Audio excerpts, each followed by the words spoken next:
Hola, muy buenas tardes. Recibo un saludo cordial desde Guayaquil, Ecuador, desde su programa Emociones sin Censura a través de Canal Valdés 593 TV. Asimismo, recuerde que estamos enlazados con Ponte 11 Ecuador, Radio Televisión Fénix Guayaquil, y también un saludo aquí a nuestra querida Venus Menacochea, quien es parte protagónico de la fanpage Testimonios Reales de la Comunidad LGBTI. Entonces sean bienvenidos y bienvenidas a un programa bastante interesante el día de hoy. Ya mismo les digo de qué se trata. El día de ayer nos hicieron comentarios, ¿sí? Les agradecemos por esos saludos que no los pudimos hacer en ese momento, pero muy agradecidos por esos comentarios, esos saludos. La temática de ayer es verdad, si se puede. Todo es que nosotros pongamos la decisión asertiva y ejecutarla. El día de hoy tenemos al arte en su expresión máxima y un exponente de aquel.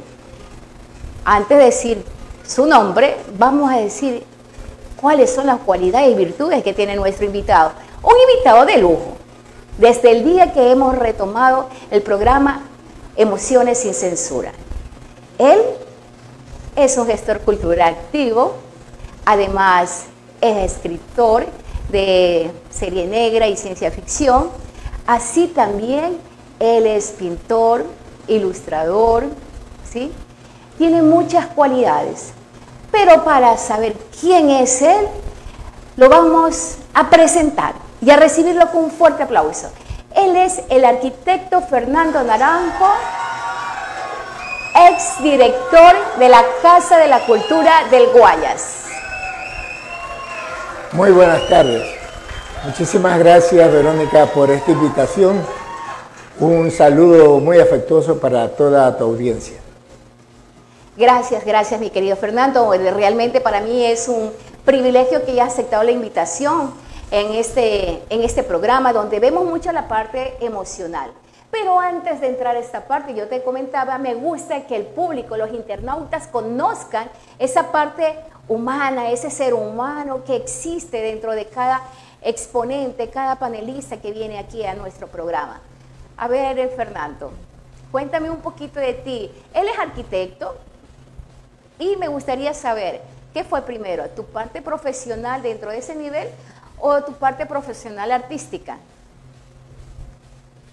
Bueno, yo comencé a hacer trabajo artístico a los 14 años, que fue un montón de años antes de que me graduara como arquitecto. Pero definitivamente, tanto en la escritura como en la pintura, la profesión que opté para estudiarla y para ejercerla han influenciado notablemente en mi manera de expresar artísticamente mis productos. Por ejemplo, en la pintura yo no puedo desligarme del todo de ciertos valores expresivos como son la perspectiva, la teoría del color, a pesar de que en un momento dado se vea como que se están violentando, se está haciendo un ejercicio de ruptura con los moldes clásicos, ¿no? Lo que sucede con toda generación. Toda generación se le ocurre que está rompiendo con los moldes clásicos. Entonces, a pesar de eso, la arquitectura definitivamente gravita en mi manera de expresarse.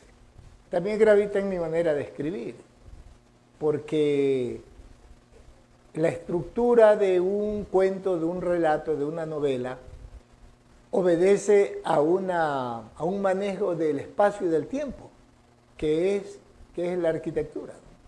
Así que hay una doble correspondencia. Fui primero lo otro, fui primero una persona que se expresaba artísticamente a través de ciertos productos y después profesionalmente pude complementar los estudios de arquitectura con las creaciones que yo he hecho.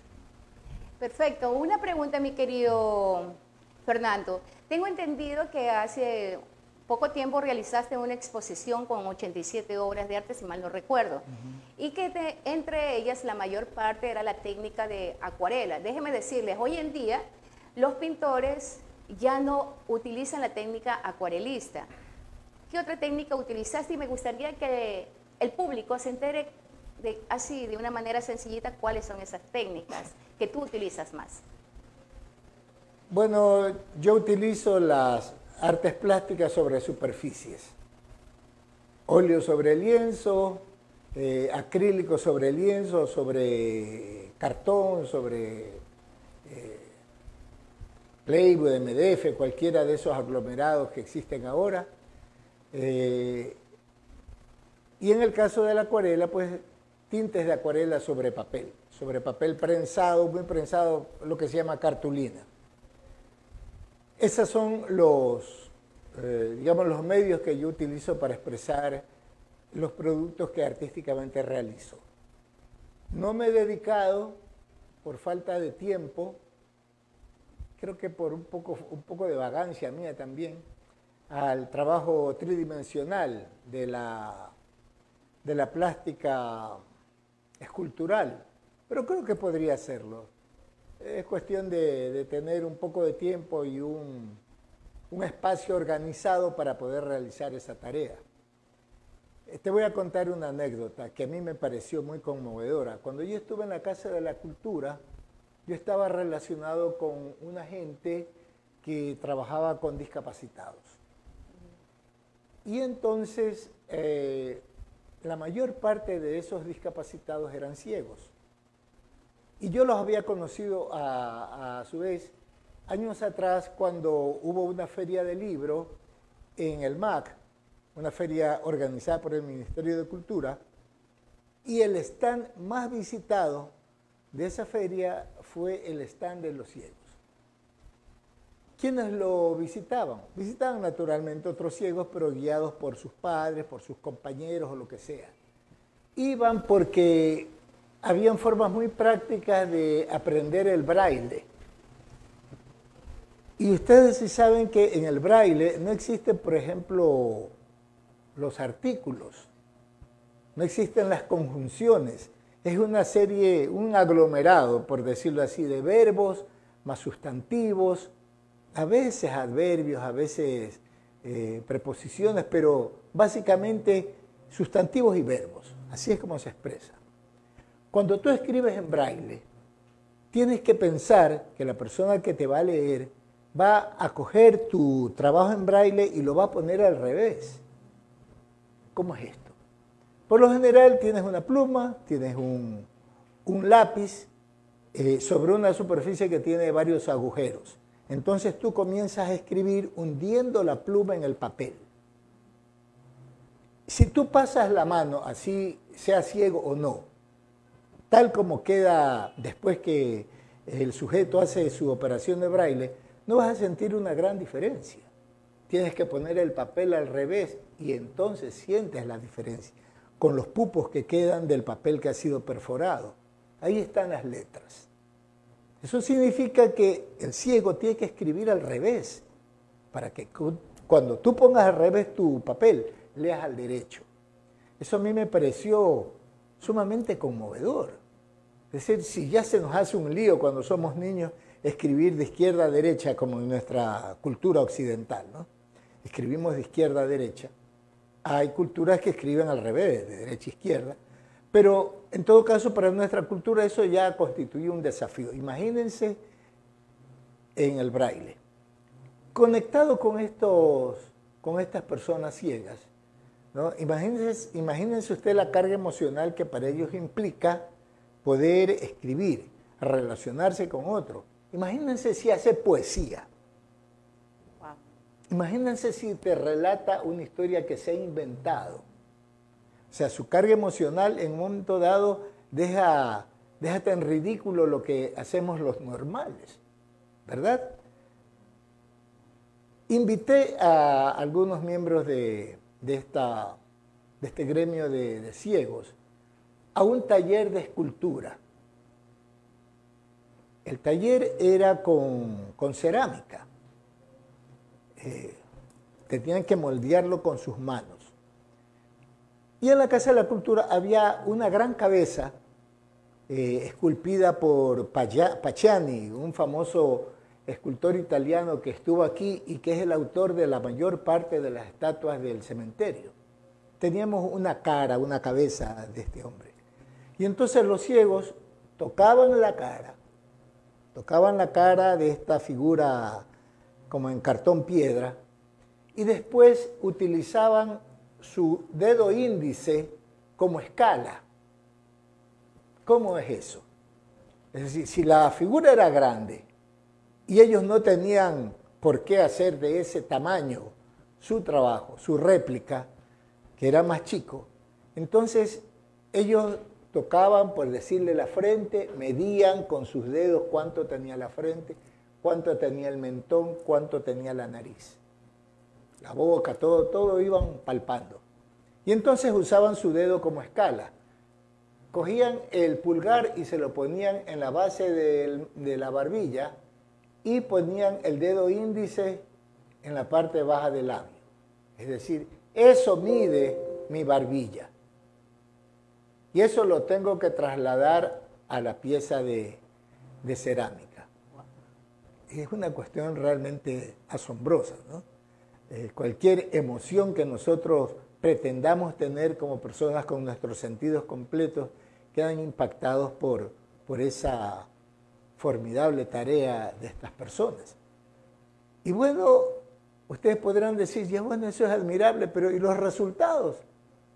Déjenme decirles que eran bastante cercanos a esa realidad que era el modelo del que habían tomado. Eran bastante cercanos. Me sorprendió también un escultor ciego que él no quiso hacer la figura de la cara. Él quiso hacer un desnudo de una mujer danzando. Y lo hizo, pero era una figura que tendría unos 40 centímetros de alto. Significa que cada pierna debe haber medido unos 15, 20 centímetros. ¿Y cuánto medía del comienzo del muslo a la rodilla y de allí al pie? ¿Cuánto medía el torso? ¿Cómo ubicaba el busto, el fuste del cuello? O sea, una cosa es que uno hasta utilice esas palabras técnicas para describir lo que se espera ver en una escultura, y otra cosa es que lo hagas sin ver, solo con la imaginación.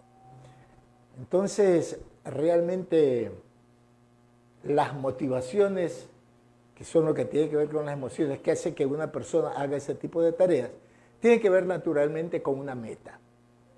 Una meta que te la puedes proponer tú, te la puedes proponer o las mezclas, ¿no? Yo les dije como institución, no como Fernando Naranjo. A ver, ustedes aquí van a tener un curso de escultura y van a reproducir un rostro. Esa era la meta. Yo les estaba dando esa meta. Ellos tenían que cumplir esa meta utilizando los recursos de lo que tenían, de su capacidad de tacto y de las medidas de su cara. Es decir, ¿cuánto mide mi nariz? Mi nariz mide el dedo índice cortado casi en la base. Pero la barbilla, no. La barbilla mide desde la punta del dedo hasta la primera falange. Es decir, cada cosa tenía su valor relativo, ¿no? Claro. Su valor relativo. Eso me impresionó mucho. Como les digo, las metas son los que en definitiva motivan. Quiero hacer esto y comienzo a realizarlo. Emotivamente estoy dispuesto, emocionalmente estoy listo. Si fracaso, si las cosas no me quedan bien, me quedan dos opciones. O abandono esa tarea o insisto. Tal vez esa insistencia sea parte de lo que ahora se llama esa inteligencia emocional que todo el mundo necesita pues para mejorarse una y otra vez. Gracias. Justamente te estaba pensando consultarte cuál ha sido tu experiencia dentro de la Casa de la Cultura mientras estuviste como director. Pero ya mismo, después de que regresemos de esta pequeña pausa comercial, usted está en Emociones sin Censura por Valdés 593. Inicio de espacio publicitario. Torglass, Flash. Somos fabricantes de todo en vidrio templado, balcones, pasamanos, escaleras de vidrio templado laminado, cabinas, cortinas y puertas para baño. Somos especialistas en fabricación e instalación de ventanas, ventanales, curvos y rectilíneos, diversos modelos de mamparas divisorias, fabulosas paredes de espejo, increíbles cubiertas y pisos de la más alta calidad en vidrio templado. Somos Dorglass. ¿Necesitas un lugar confiable y experto para el arreglo de tu vehículo? No busques más. En Tecnicentro Arana te ofrecemos mecánica en general, alineación, balanceo y frenos, limpieza de inyectores, reparación de suspensión, mantenimiento de aires acondicionados, con repuestos originales y atención personalizada. En Tecnicentro Arana contamos con un equipo de mecánicos altamente capacitados, con años de experiencia en la industria automotriz. Nuestro objetivo es brindar a nuestros clientes resultados efectivos. Llámanos al 098 69 93 957 o visítanos en Gómez Rendón 2830 entre la quinta y sexta. Tecnicentro Arana, experiencia que brinda confianza. Te esperamos. Copyflax, impresión digital de lonas de alta densidad. Copyflax, con máquinas de última tecnología y de alta velocidad. Copyflax, secado de tinta instantánea. Copyflax, diseño gráfico. Copyflax, todo tipo de trabajos en cimbra. Copyflax, tintas para todo tipo de impresoras. Copyflax, hojas volantes y flyers. Copyflax, increíbles y resistentes roll-up. Copyflax, y muchas alternativas más, como los Banner X. Copyflax, esto y mucho más lo encontrarás en Copyflax. Final de tu espacio publicitario.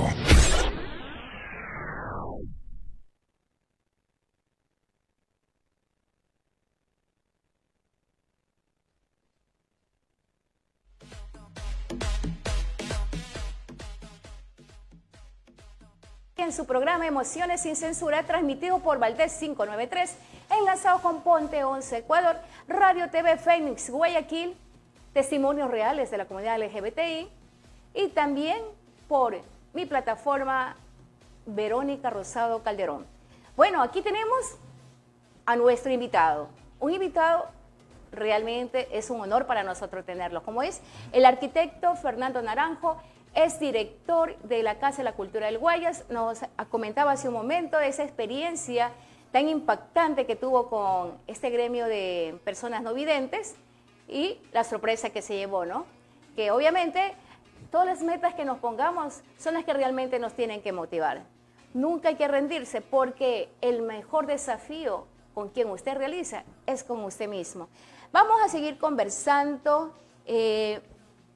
Después dejamos un poco con respecto al tema de, conversábamos tras bastidores, ¿no? De qué podría ser la mejor solución con respecto a muchos artistas, ¿no? Para que se puedan generar realmente los recursos necesarios y realmente no vivir de una manera que no se merecen, ¿sí? Porque al menos deberían realmente ser muy reconocidos y eso es parte del área cultural. Bueno, sí. La cultura trabaja a varios niveles, digamos, ¿no? Sí. Y se expresa a su vez de varias formas. Tenemos la tendencia a veces a priorizar el arte sobre la cultura o al revés. Yo particularmente creo que el arte es un capítulo de la cultura. La cultura abarca muchísimo más. Un artesano hace cultura, definitivamente. ¿Lo macro es la cultura? ¿Perdón? Lo macro sería la cultura. Claro. Un agricultor, ni se diga, pero es la agricultura, no hay nada que hacer, ¿no? Porque de la manera como ese tipo puede cosechar, puede sembrar, puede cosechar, depende de que nuevas generaciones repliquen lo propio y podamos alimentarnos, así de sencillo. Entonces, como cultura y como instituciones dedicadas a la cultura, naturalmente tienen que tener unas delimitaciones. En el caso de la Casa de la Cultura que tú me preguntabas, sus delimitaciones son realmente amplias, ¿no? El espectro es realmente amplio. La ley de cultura que fue sancionada el 30 de diciembre de 2016 establecía que la Casa de la Cultura debería manejarse en 5 áreas. Una era biblioteca, otra era galerías y museos, otra era fomento de las artes, me parece que había una dedicada al patrimonio, o no recuerdo francamente ahorita esto, ¿no? Pero eran 5 áreas claves. Por ejemplo, lo que tiene que ver con galerías y museos. Están mezcladas porque todas tienen que ver con la exposición de productos a públicos. Esos públicos pueden ser pequeños, pueden ser muy grandes, la exposición puede ser reducida, puede ser amplísima, puede abarcar toda una ciudad, puede abarcar simplemente el tamaño de una galería. ¿Qué se propone una institución cuando da un aval, cuando da un auspicio a una exposición de esta índole? Lo que se propone es lo que tú me decías, que haya más personas que estén interesadas en el arte, que haya más personas que se sientan identificadas con los productos que hacen esas otras personas llamadas artistas, como sea. Pero tu programa está orientado, y me interesa mucho ese sesgo que tú les das al asunto emocional. Es decir, yo tengo que tener una motivación especial para pintar. Yo particularmente soy agnóstico en un montón de cosas y no creo realmente que haya un espíritu que me esté incitando a pintar, ni que haya algo que particularmente me inspire.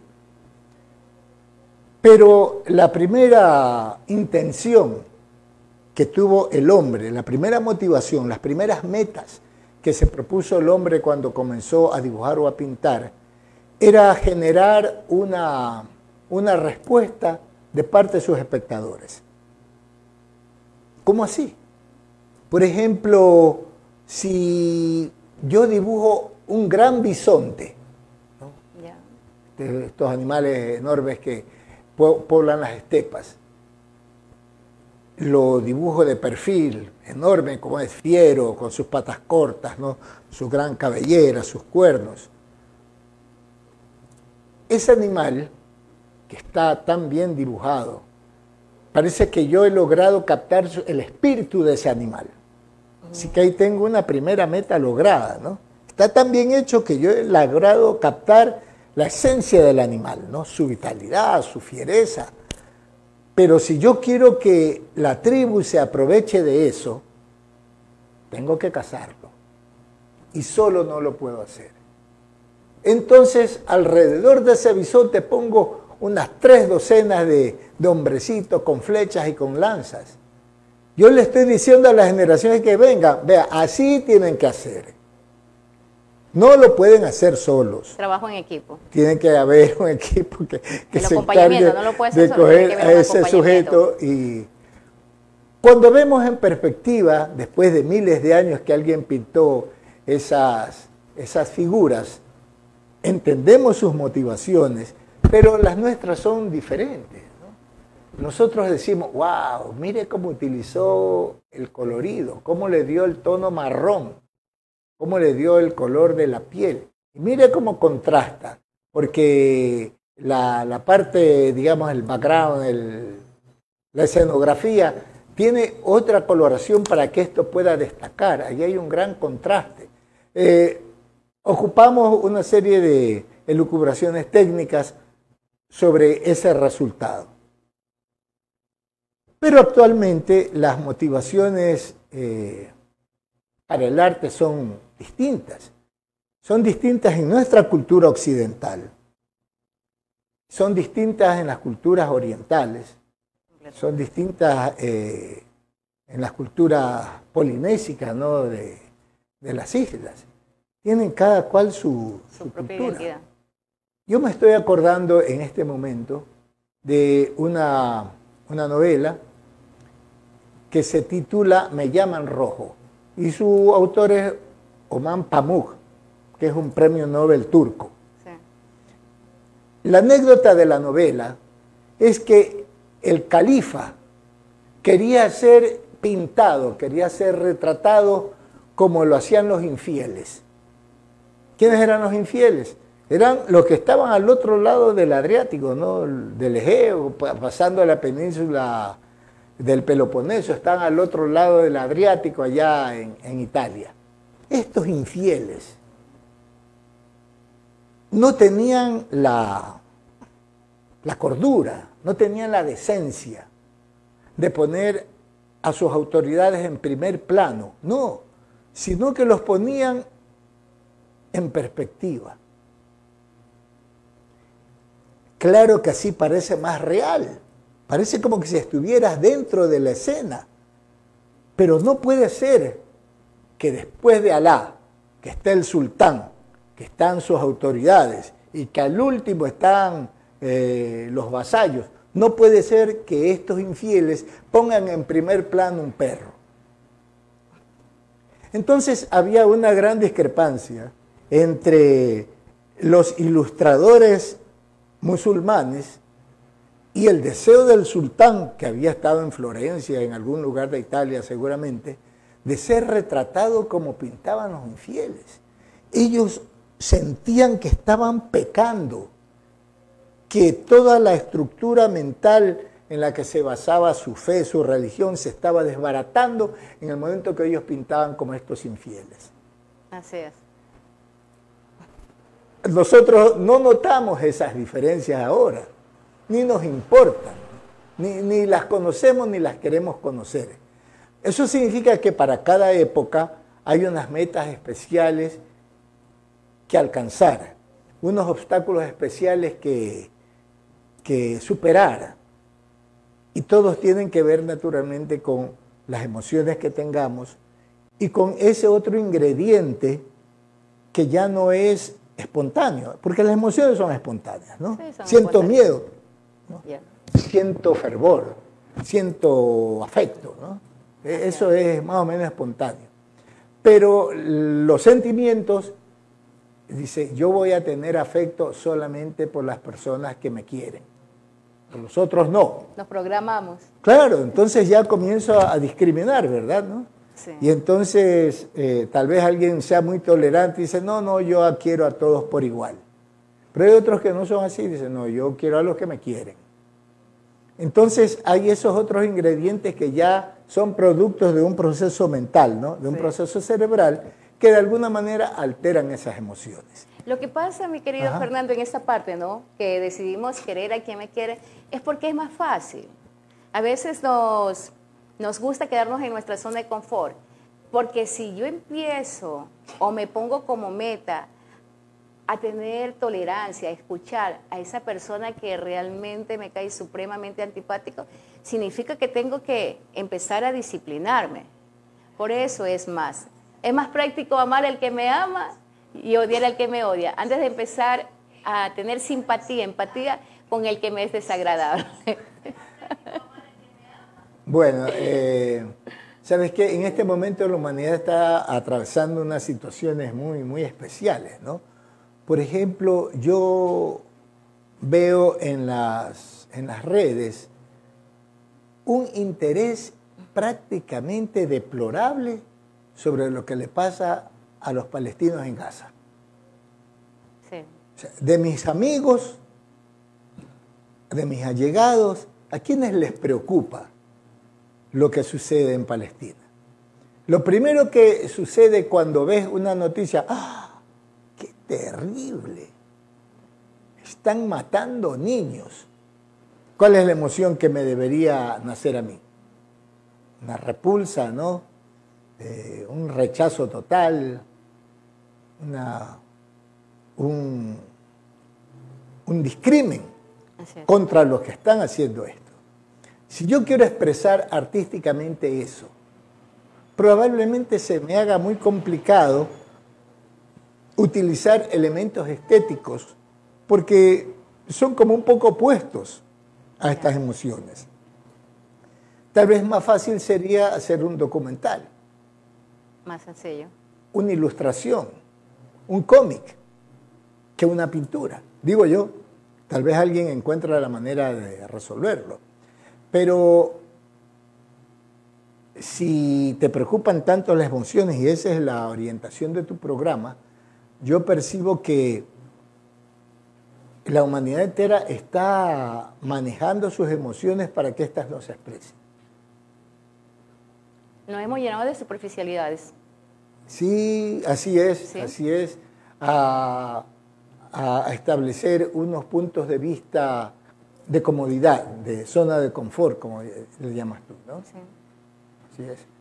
Sí es.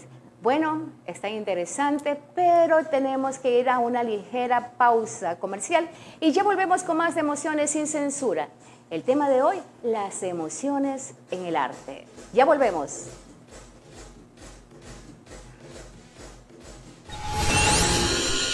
Inicio de espacio publicitario. Torglass. Somos fabricantes de todo en vidrio templado, balcones, pasamanos, escaleras de vidrio templado laminado, cabinas, cortinas y puertas para baño. Somos especialistas en fabricación e instalación de ventanas, ventanales, curvos y rectilíneos, diversos modelos de mamparas divisorias, fabulosas paredes de espejo, increíbles cubiertas y pisos de la más alta calidad en vidrio templado. Somos Torglass. ¿Necesitas un lugar confiable y experto para el arreglo de tu vehículo? No busques más. En Tecnicentro Arana te ofrecemos mecánica en general, alineación, balanceo y frenos, limpieza de inyectores, reparación de suspensión, mantenimiento de aires acondicionados, con repuestos originales y atención personalizada. En Tecnicentro Arana contamos con un equipo de mecánicos altamente capacitados, con años de experiencia en la industria automotriz. Nuestro objetivo es brindar a nuestros clientes resultados efectivos. Llámanos al 098-69-93-957 o visítanos en Gómez Rendón 2830 entre la quinta y sexta. Tecnicentro Arana, experiencia que brinda confianza. Te esperamos. Copyflax, impresión digital de lonas de alta densidad. Copyflax, con máquinas de última tecnología y de alta velocidad. Copyflax, secado de tinta instantánea. Copyflax, diseño gráfico. Copyflax, todo tipo de trabajos en cimbra. Copyflax, tintas para todo tipo de impresoras. Copyflax, hojas volantes y flyers. Copyflax, increíbles y resistentes roll-up. Copyflax, y muchas alternativas más, como los banner X. Copyflax, esto y mucho más lo encontrarás en Copyflax. Final de tu espacio publicitario.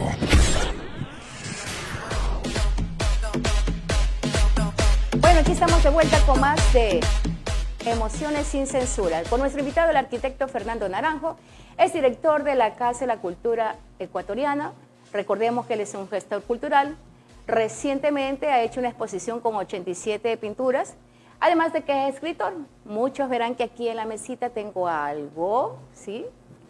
Por favor, me hacen el acercamiento. Es el último libro que has escrito, ¿verdad?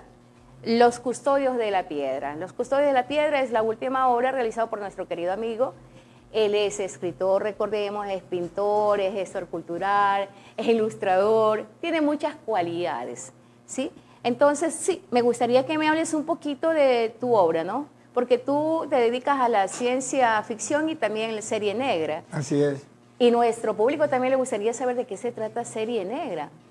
Bueno, como serie negra se conoce principalmente en el mundo cinematográfico a toda aquella producción que tiene que ver con policíacos, con irrespeto a la vida. Mucha muerte, mucho asesinato y la forma como la sociedad recibe esos productos, cómo los elabora, cómo trata de encontrar un culpable, cómo trata de librarse de esa secuela, de esos malos actos, por decirlo así. Claro. Son malos actos. Y bueno, y la ciencia ficción, te cuento que mi ciencia ficción va por ese lado, porque esas emociones que tú ponderas aquí en tu programa forman parte del equipamiento del ser humano. Si en los próximos 1000, 10.000, 20.000 años, La evolución humana no ha permitido cambios importantes en nuestra manera de ser. En todo ese tiempo futuro, que la verdad le toca vivir a la humanidad, el equipamiento para sobrevivir es el mismo que tenemos en este momento. El mismo que tuvieron los primeros sapiens. La capacidad de comunicarnos, la capacidad de planificar, la capacidad de emocionarnos, de tener motivaciones, de prever situaciones, hacer planes. Lo mismo le va a suceder a la gente en un futuro próximo, sino que va a estar en una situación algo diferente. Y la ciencia ficción se dedica a explorar esas posibilidades. A veces, el ambiente en el que se desenvuelve algún relato, alguna novela, algún cuento, es un ambiente apocalíptico. Ha sucedido una tremenda conflagración, los sobrevivientes son casi unos neandertales, ¿no? Pero con el mismo equipamiento de amarse, querer procrear, cuidar a la especie, cuidar a los niños, cuidar de los ancianos. Entonces, trato en las obras de ciencia ficción que escribo de establecer que esos comportamientos actuales nos van a servir en futuros hipotéticos. Esos futuros hipotéticos tienen la ventaja de poder ser imaginados como quiera la persona que los lee. Es más, tú lees un libro, una novela de amor. Tú automáticamente a los protagonistas les pones una cara. Exactamente, ¿no? sí. Así es. Pero la cara que le pongo yo no es la que le pones No es la misma. tú, obviamente. Entonces, si ese libro se vende 1000 veces, ese libro se ha multiplicado por 1000. Son 1000 libros distintos los que tiene cada persona que lo leyó. No es lo mismo que el cine, ¿no? En el cine, así es como es el protagonista y ahí nos quedamos, claro. Pero la literatura tiene esa ventaja. Entonces, esos mundos que nos imaginamos, esos personajes que nos imaginamos, van a tener una cara que el lector le pondrá, esos mundos van a tener unos paisajes que el lector les pondrá. Yo puedo decir, se resbaló por un acantilado. Ese acto usted lo podrá multiplicar si a cada persona que lee el libro, usted le pide, haga una ilustración de esa persona que se cayó en el acantilado. Cada una hará una versión diferente. Desde su propia visión, de su propio microcosmos. Entonces, eso es lo que hace interesante el trabajo de la ciencia ficción. Nos sublevamos, nos enojamos cuando vemos una adaptación literaria de un trabajo de ciencia ficción que hemos apreciado, que no se parece en nada a lo que nosotros nos imaginamos. Nos enojamos, pero ¿cómo ha hecho posible esto, no? Nos alegramos cuando el adaptador ha coincidido en parte con lo que nosotros teníamos en mente, ¿no? Bueno, este tira y afloja es muy interesante en la literatura y es lo que me impele a mí a escribir. Como te digo, lo que me pasa hoy día aquí en esta sociedad, con este equipamiento cerebral, emocional que tengo, le va a suceder a mis descendientes de aquí a 4 o 5 generaciones en otro ambiente y van a tener los mismos problemas que superar. De eso se trata la ciencia ficción. Háblame un poquito sobre este libro, Los Custodios de la Piedra. Bueno, el libro está compuesto de algunas partes. Hay dos novelas cortas en un comienzo. La primera, que se llama Melissa, el poeta y el gato pardo, yo lo pude escribir porque leí un libro de mi tocayo Fernando Balseca sobre el poeta Medardo Ángel Silva. Oh, el gran poeta guayaquileño. Este muchacho que se mata o lo matan a los 20 años de edad, en ese lapso entre el terminar su primaria ha de haber sido a unos 11, 12 años. Y sus 20 años, en ese lapso de 8 años, él desarrolla una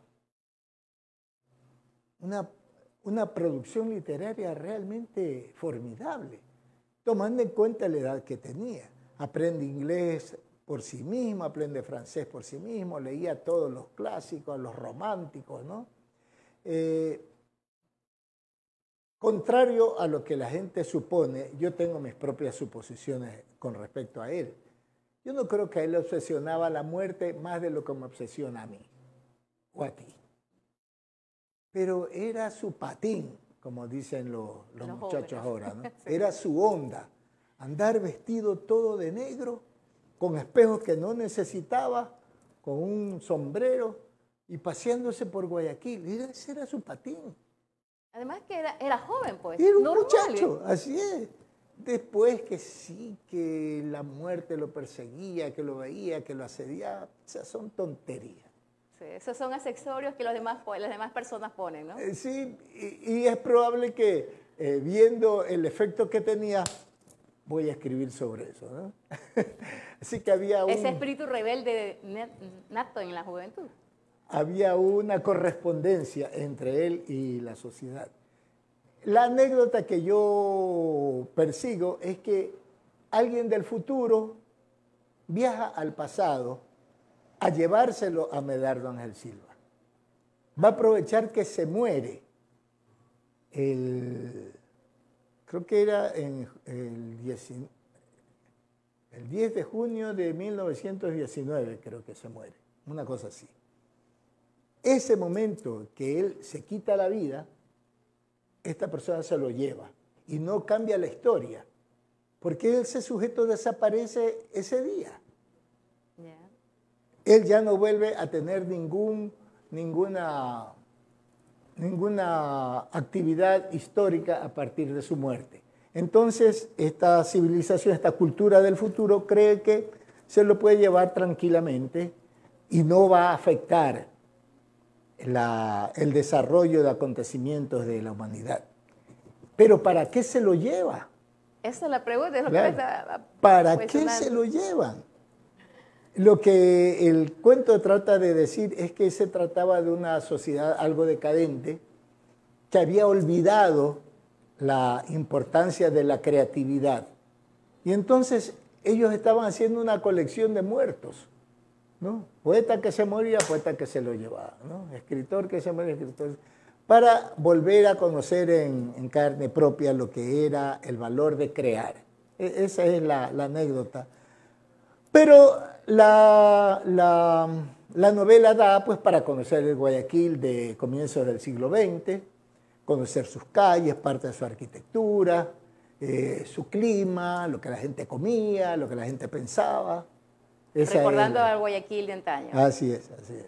Ah, excelente. Bueno, no sé dónde pueden adquirir las personas el libro. Librería La Española. En Librería La Española. De Río Centro, Los Ceibos. Ok. Esta es la última obra que ha escrito nuestro querido Fernando Naranjo.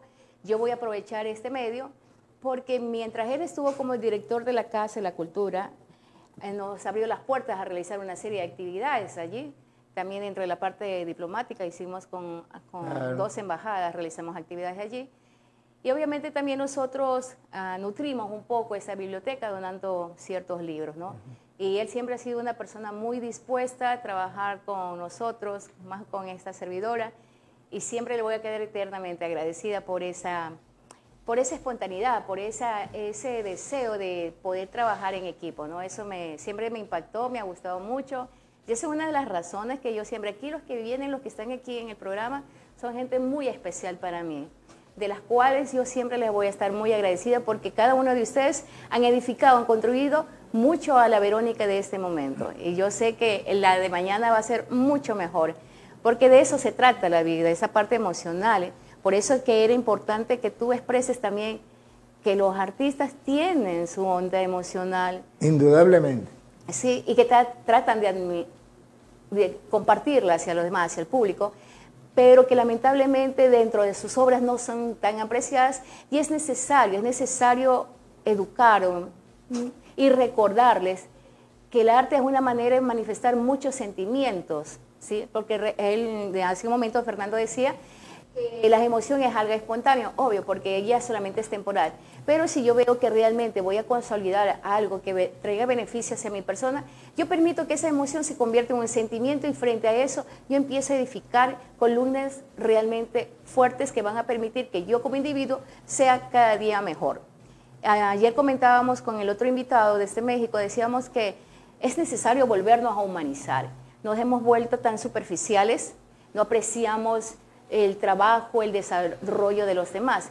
¿Qué hacer con respecto al arte? ¿Cuál sería una solución para, al menos en Guayaquil, realmente nuestros artistas, entre todas las líneas? Porque hay una gama de artistas, no solamente el que canta, el pintor, el escritor, hay los que trabajan en artes plásticas, hay una variedad. Y nosotros como sociedad debemos realmente sentirnos complacidos de tener ese privilegio de artistas que hay en nuestro medio, pero no lo sabemos valorar. ¿Cuál sería una de las posibles, dame dos posibles soluciones frente a esa realidad del Guayaquil de hoy? Lo digo Guayaquil de hoy porque nuestro programa está siendo transmitido desde aquí, pero lógicamente es a nivel nacional esa propuesta. Bueno, allí también hay varias metas que cumplir. Una meta que no tiene nada que ver con los aspectos remunerativos, de lucro, que pudieran encerrarse en ciertos objetivos de la producción artística, tienen que ver simplemente con el compartir conocimientos y que esos conocimientos le sirvan a la sociedad para ser mejor. Entonces, naturalmente, una sociedad, una comunidad que dentro de sus intereses esté el de las artes, va a ser una sociedad más comprensiva, más tolerante, más afectiva, más solidaria. Indudablemente, indudablemente. Porque el tener que compartir, el deber de compartir por parte de las producciones, de los productores y sus productos artísticos, hace que haya un equipo solidario. Eso. Entonces, esa, por ejemplo, podría ser una cuestión muy a tomar en cuenta. Pero, por ejemplo, ¿cómo sé yo particularmente que, y de manera objetiva, que mi producción es buena? Voy a utilizar estos términos de bueno, malo, no, un poco maniqueo, ¿no? Un poco maniqueo. Sin desmerecer, solamente es para poder comprender mejor. Claro. El esfuerzo emocional que implica para un pintor, para un escritor, escribir una obra, para un pintor pintar hacer un retrato, qué sé yo. A menos que haya un grupo de personas que estén dispuestas a criticar su trabajo, no le va a quedar más remedio que al autor que confiar en su propio raciocinio. No. Pero ese raciocinio va a estar muy, no contaminado, pero va a estar muy a expensas. Limitado. De su subjetividad. Así es. Si nadie me dice que esto es malo, a mí me parece que es bueno. Se acabó el lío. En otros países, cuando hay una exposición, es como que si hubiese una gente encargada de desbaratarte lo que has hecho. Los críticos de arte. Claro. Puede que eso parezca injusto. Y es mucho más injusto si no estás acostumbrada a eso. Claro. Pero probablemente sea lo que se necesite hacer. Porque el sujeto es bueno. A mí me parece que tiene un trazo fenomenal. Mire cómo resuelve el problema de la sombra y todo eso lo demás. Pero qué tema tan fofo, ¿no? ¿Ah? Entonces, hay alguien que te tiene que ubicar. Hay que estar preparado. Claro. Y no hay crítica de arte en el país. Tal vez un poco en Quito, pero aquí en Guayaquil muy poca, si no es poquísimo. Y la que hay, yo diría que tiene que librarse un poco del sesgo, tiene que abrirse realmente al trabajo que se está dando tanto a nivel popular como a nivel ya más profesional. ¿Qué más se necesita? Si yo no tengo ninguna otra actividad que realizar que la de hacer arte y que eso me absorbe tanto que no puedo hacer otras cosas semejantes que me provean de sustento, entonces yo debería poder confiar en que la comunidad de alguna manera me va a adquirir mi trabajo. Pero tampoco eso es posible. En primer lugar, el pintor no necesariamente tiene que ser vendedor. Es más, el pintor probablemente no tenga la menor idea de cómo se vende su propia obra. Ahí necesitamos los corredores de arte. Se necesita un corredor de arte. Y los corredores de arte tienen la ventaja de tener sus clientelas, sus listas de... Y entonces debería haber un trabajo institucional que se preocupe de que en todas las exposiciones de pintura que auspicien haya unos corredores de arte que vayan a ver, oye, si realmente esto está bueno, no hay nada que hacer, principalmente en los salones. En los salones cuando se da toda la creatividad de la gente, ¿no? Sí. Donde hay los premios.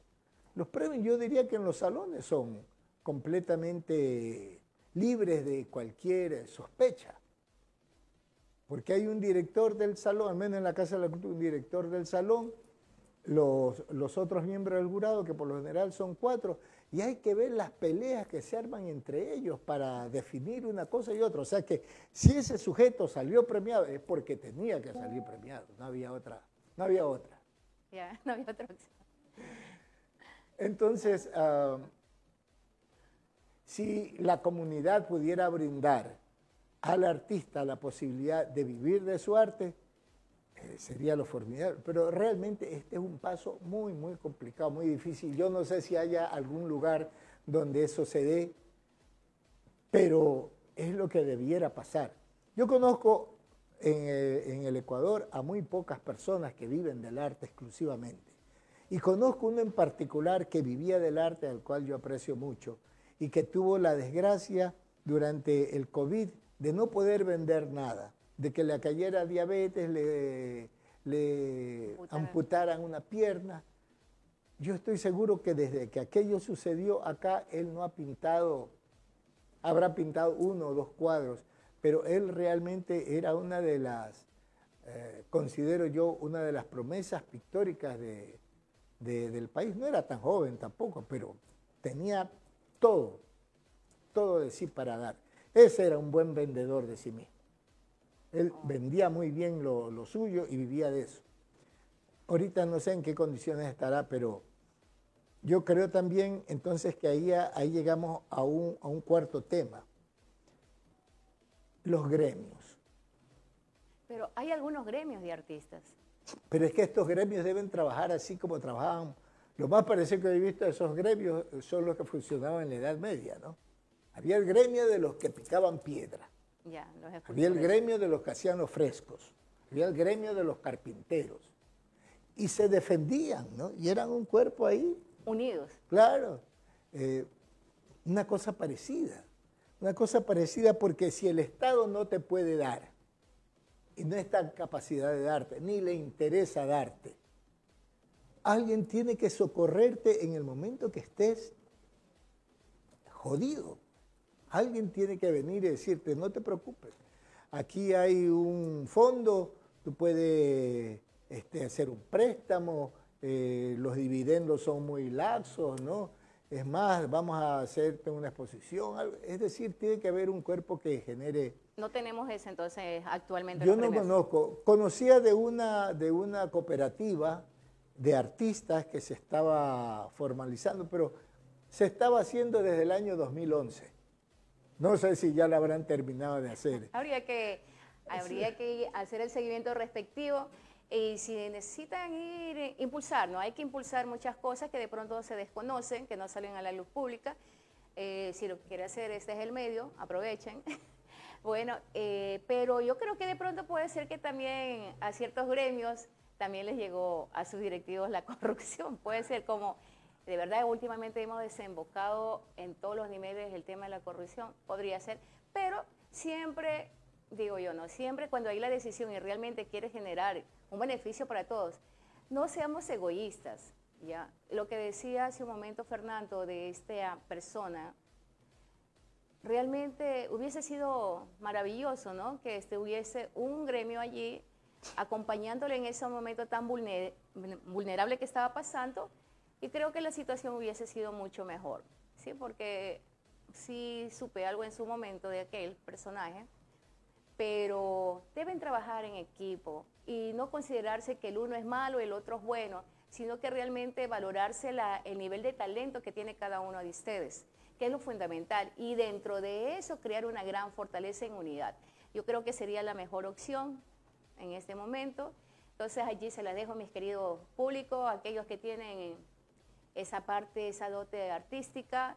No es tan fácil la inspiración, yo tengo tiempo haciendo poemas, aún no termino el límite que yo quiero para poder ya hacer el libro, que te lo dije hace tiempo atrás, todavía me faltan unos poemas más, pero no es tan sencillo como que yo me tomo una Coca-Cola. Para mí no, yo necesito estar completamente inspirada, tener mi momento de solaz, y ahí sí empiezo yo a escribir. Y no es que se escribe así, no, es algo que no puedo describir en palabras, pero es algo muy, muy, muy lindo, al menos que yo disfruto en eso. Bueno, estamos en postrimerías del programa del día de hoy. Mi querido Fernando, ¿usted desea dejar algún mensaje para ese público que está todos los días de lunes a viernes de 3 a 4 de la tarde a través de Valdés 593 en el programa Emociones sin Censura? Bueno, te agradezco mucho por haberme invitado, por haberme permitido expresar algunas ideas que he venido desarrollando con el paso del tiempo. Yo estoy seguro que las instituciones en algún momento tendrán que reflexionar sobre su tarea, y lo van a hacer bien. Yo creo que lo van a hacer bien, porque no queda de otra, además. Con respecto a los pintores, a los artistas, toda la emotividad, toda la grata emotividad que pongan para realizar sus obras, y que son no pensadas tanto en ellos como en la persona que los va a ver, como el que los va a leer, como el que los va a escuchar, pues tienen que ser hechos con ese mismo ímpetu, con esa misma emotividad. La parte creativa, que en estos momentos solo la maneja un reducido grupo de personas dentro de una sociedad, también debería cambiar. Y los únicos que pueden hacer que ese detalle cambie son los artistas. Es decir, yo podría decir, yo pinto bien, pero a mí se queda, yo no le enseño a nadie. Todo lo contrario, creo yo. Mientras más gente esté involucrada en la posibilidad de crear, nuestra sociedad será mejor, será más tolerante, tendrá unas condiciones que la hagan digna de ser vivida. Hemos pasado y estamos atravesando situaciones realmente críticas. En pandemia, la ciudad de Guayaquil era el ejemplo mundial de lo que no debe hacerse, cuando se veía la gente que se moría en las calles. Era un problema de educación y de cultura, indudablemente. Indudablemente. Entonces, esas lacras de nuestra formación tienen que superarse, tienen que mejorar. Lo que está sucediendo ahora también. Nosotros hemos creado de alguna manera toda esa lacra que nos está vacunando y que nos está matando. De alguna manera lo hemos hecho nosotros mismos. Nadie lo ha hecho expresamente. Bueno, puede ser que hayan grupos políticos que les interese eso, pero en definitiva el muchacho, esos chicos que secuestraron Canal 10, estos son unos niños. 2 menores todavía allí. Entonces, estamos produciendo una sociedad, unos chicos que no estamos cuidando para nada. Y naturalmente, como no hay quien los cuide, hay otros que los descuidan en absoluto, ¿no? Entonces, gracias por tu programa. Creo que ha sido muy estimulante estar aquí y creo que puede ser estimulante para los demás. Seguro. Espero verte aquí por mucho tiempo. Bueno, primero que Dios permita que así sea y lo demás es completamente del público y de los tiempos. Bueno, mis queridos amigos, muy agradecida con Fernando que me haya acompañado el día de hoy. Mañana viernes tenemos Candela Pura. Ella es Venus Benacochea. El tema de mañana es Soy Trans, mi historia. Mañana, ya sabe, 3 de la tarde en Emociones sin Censura a través de Valdés 593. Los espero. 3 de la tarde mañana, hora de Ecuador. Chao, chao.